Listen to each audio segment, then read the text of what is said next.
Nah, sebelumnya selamat malam. Nama aku Igustinwa Krismana.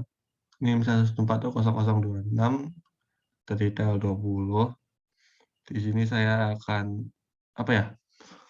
Bahas ada 5 mekanika fluida ini yang bahas tentang kekas sungai.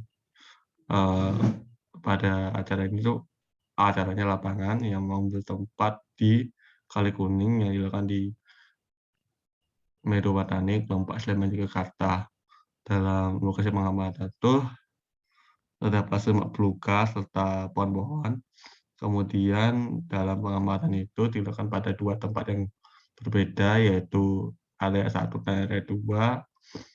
Pada area 1 ini terdapat banyak bebatuan yang besar dan banyak tanaman yang merambat. Kemudian 10 meter dari acara pertama, dari depannya 10 meter ke utara dari area pertama itu ada area 2 yang kondisinya terdapat banyak faktor yang sungai seperti ketebalan sampah, daun kering, dan sebagainya.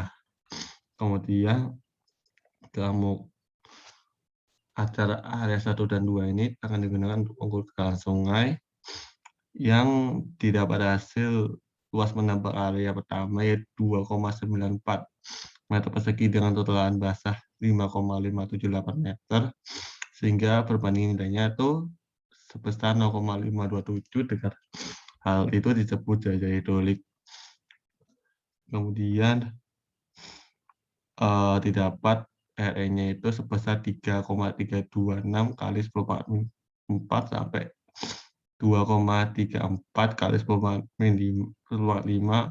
yang dapat diklasifikasikan sebagai saluran untuk bulan atau saluran yang cenderungnya tidak stabil pada saluran terbuka. Kemudian area 2 ini jaraknya sekitar 10 meter dari area 2 yang mempunyai 6 titik kedalaman dengan 7 luas penampah.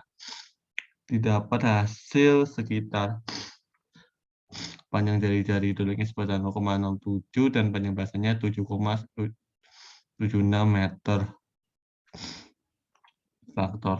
Kemudian faktor-faktor seperti vegetasi, sampah, batuan, struktur sungai seperti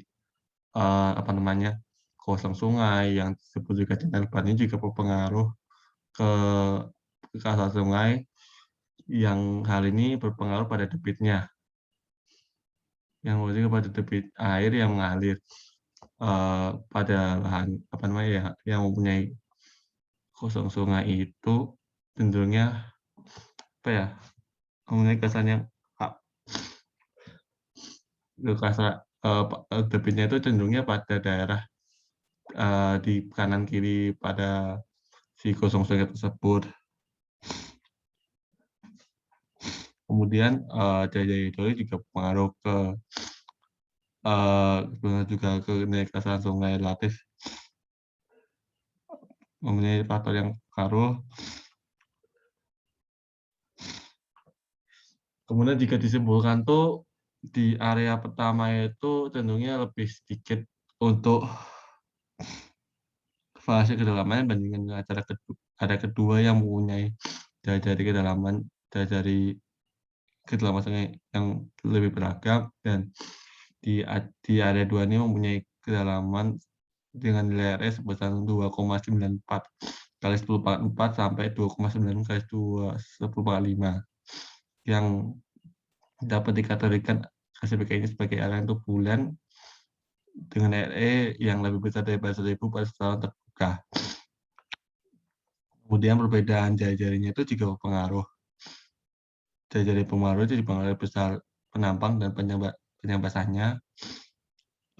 Jari-jari ini juga berpengaruh pada koefisien kekas sungai dan berbanding arus, sehingga jari-jarinya itu jika semakin besar maka kacanya juga semakin besar pula, dan juga dipengaruhi oleh material penyusun sungai yang terdapat ada butiran halus yang mengakibatkan nilai kacang yang ada rendah, dan juga bisa diatur oleh ketidakteraturan saluran seperti adanya gelombang pasir, cekungan, maupun gundukan di salah sungai.